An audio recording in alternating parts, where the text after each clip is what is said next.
Hi guys. I know I haven't been on for like a hot minute, but like my life's been like really hectic and crazy. And instead of trying to do like 40 episode recaps, I just decided maybe I'll just get some last minute theories on who I think A and Redcoat could be. I'm gonna do two separate videos, one on who A is and one on Redcoat, who is Redcoat, because these videos might be like really lengthy, and I don't want them to be really lengthy. I want them to at least be like 10 minutes piece, you know? So, I want to start off with who I think A is, and I have two suspects for A, and like, hold on, there we go. Wait, I have two suspects on who A is, and I have three suspects on like Black Bell / Redcoat, which could be like the same person. I don't know yet. I'm thinking it in my head that Black Bill and Redcoat, the bad Redcoat, is like the same person.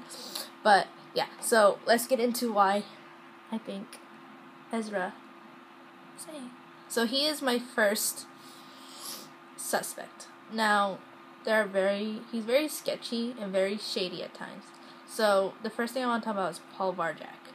Now, if you recall, Cyrus, who was like Allie's assaulter or something like that. I don't think he ever assaulted Allie myself, but he was beaten up by A, and when they asked him, Arya and Hannah, could they go and visit him in the hospital, who did this to you, he writes on a napkin, Varjak, which means Paul Varjak. Now, who is Paul Varjak? Paul Varjak, you guys watched the episode, you guys should know this, but if you guys don't remember who Paul Varjak is, he is the character in Breakfast at Tiffany's, who is kind of, in the movie, I think he's the love interest of Holly Golightly, and Ezra always called Allie his Holly Golightly when they first met, and like, you know, when they first started talking and stuff, and hanging out and stuff, that was his Holly Golightly. So that name just like kind of sticks out for me, because I don't think like anybody else who would be A would make sense to use a pseudonym or fake name or whatever, however you say it, as, you know, Paul Varjak. Only Ezra makes sense for that. So yeah, and then the Iceland's kind of a small thing, but Ezra was in Iceland, just like Arya was in Iceland. And in the Dollhouse promo, there was this thing that said "Welcome" in Iceland. Now that could be a clue towards Arya or Ezra. I really don't think, at this point in time in the game, I don't think anybody should be thinking it's a girl. Myself, that's just me thinking, because it just leads to a guy. Everything just points to a guy, like ChArles and all that stuff. I don't think someone is like pretending to be ChArles, or I don't know. It has to be a guy at this point. So I could honestly say we 100% know it's a guy. So my two theories are a guy. So next thing I want to talk about is his book. Okay. When he was a suspect as A, his excuse for getting out of it was that he was writing a book on who he thought A was. Which, I guess, kind of makes sense, but at the same time, it doesn't, because, first of all, you don't need surveillance camera, like, all around town, and you don't need to spy on the girls to figure out who A is. Or to just write a book about Allison, if, like, that was what you were going with the book. I don't know if the book was supposed to be about who A was or about Allie's disappearance, but either way, you don't spy. I never seen a novelist, to spy on people journalists do, because, you know, they're journalists. But people who write novels and stuff, or just plain out writers, don't go that route, so it just doesn't make sense why he would need all that surveillance camera that he had in the cabin. And then there's another part of the book, but I can't remember. I'll get back to that if I can remember it. Okay, so then in an episode, Ezra gets cut off from his parents. He's not getting money from his parents anymore, so he needs money.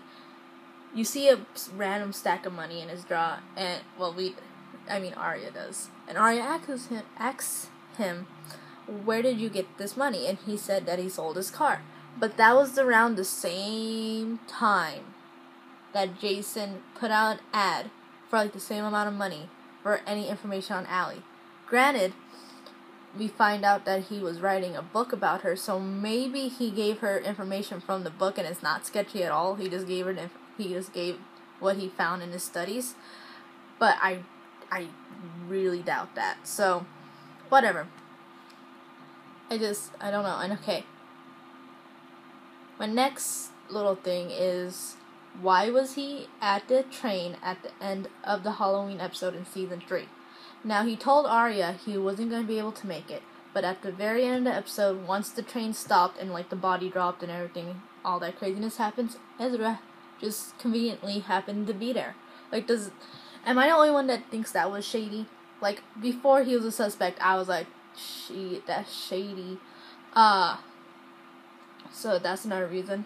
Then in an episode in season 5, Arya was, like, putting stuff in her car or something. I don't really remember the gist of it, but pretty much what happens, she drops some stuff, and then you see Ezra picking up something and putting it in his pocket. That's just, I don't know, that's just shady. Like, at this point, he was exonerated from all his suspicion, so he shouldn't have done something shady like that. Like, if he wasn't, not denied, proven innocent at that point, I'd be like, okay, I get it, they did that to fool us. But he was already proven innocent, okay, and he still did that, so that's really weird to me.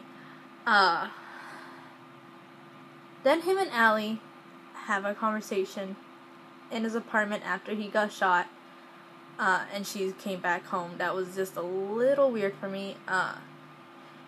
I don't remember what exactly they said, but I just remember getting this feeling like he knows a lot more than he's leading on. Now, could he be A? Yes. But there are some things to say that he's not A because of the fact that, what was I gonna say? Because of the fact that ChArles supposedly escaped Bradley at age 23, but he was doing all this other stuff. Ezra was going to college, he had girlfriends, he was engaged, and all that time. So that's one thing that makes me stray away from him. That would be a very big hole, but for the writers, I don't know what they really pay attention to, what they said and what they haven't said, and, if they forget that Ezra had an engagement, that Ezra was at Hollis, I don't know. But, reason why I'm talking about Ezra first is because he is, like, kind of my suspect, but kind of not really. But, like, if it's not my main suspect, then to me, it has to be this guy. It has to be Ren if it's not Ezra. But Ren wouldn't make that much. That's my next one. I done squealed. Ezra wouldn't be that, suspicious or whatever. So, suspicious. I don't know what I'm talking about. But you guys get the gist of it. Like, there's a lot of holes if Ezra is A. Okay? Now, Ren. We'll get to Ren now. Because we're already at 8 minutes and Ren's gonna take a while. Okay, so first thing about Ren is all the bird analogies. His name means a bird. There's the parakeet that says all those things. Tippy, that was his name. The Tippy. Girls always wearing birds on their shirt. There's just an endless list of that. I am not the best person to go to details, but if you go to G_XOXO, she does like really amazing detailed theory videos. I'm just going off the back of my mind. Not back of my mind, just like whatever pops out of my mind first. And that's not very detailed. So if you want like the real detail to show every single detail, like what convinced me was pretty much her and PLL Freaks 13. Like they give like the best theories. So definitely go subscribe to them and go follow them because they are on point when it comes to giving theories and, doing stuff like that. So, all the bird analogies. Okay, every moment of Ren has been sort of freaking creepy, like really creepy. The fact that he was coloring a red coat while talking on the phone about not trusting people, that's weird. Don't know who was on the end of that phone call. The fact that that he told Spencer's mom about Mona to jeopardize Hannah's trial, even though he was trying to get with Hannah at that time. Kind of, sort of trying to get with Hannah. I don't remember. But I remember him telling Spencer's mom so she couldn't be a lawyer anymore for Hannah's mom's trial, Ashley. So, hold on. I lost my notes. Okay, there we go. Okay. And then, that's shady. You're supposed to, if you're someone's therapist, you're supposed to have patient, doctor, therapist, patient, therapist, whatever you want to call it, confidential,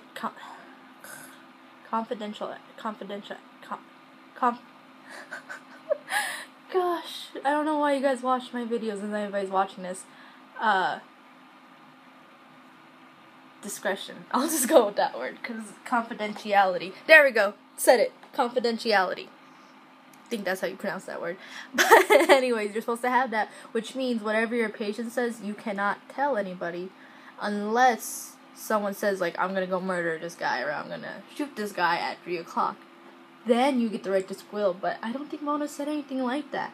Mona said something, I don't remember exactly what she said, but it was something not that serious to go squeal to Spencer's mom to jeopardize your career.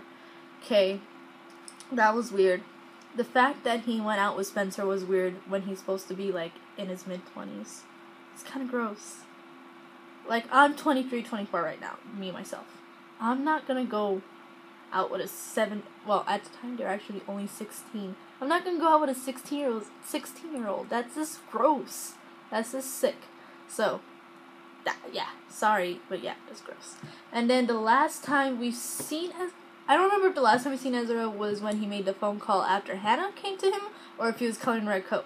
But one of the last things we see Ren say, I said Ezra, last thing we see Ren say is that, well, one of the last things, is him calling someone, and he said, I'll take care of my end if you take care of your end, in a very creepy tone. Now, granted, that could mean anything, but Hannah had just walked up to him and questioned him about Cece. Okay? So it's a little weird. So, yeah. So then, after that, okay, my next thing is being a doctor and a therapist. Now, I've never seen a doctor be a therapist at the same time. I might be wrong. I might be stupid on this one. If I'm really stupid on this one, like, comment below. I'm not that smart. As you guys could tell, I couldn't say confidentiality very well. But, pretty much, I don't think you could do that. I don't think, at his age. Now, I'm not saying you can never do it, but, like, you go to school for 7 years to become a doctor or whatever. You can't just decide, you know what, I'm going to switch up and be a therapist and it's going to be that easy. I think you got to go back to school and get all the credentials to become a doctor, right? Am I wrong? I don't know. And him being a doctor doesn't make sense because you're supposed to go through like 7 years of school.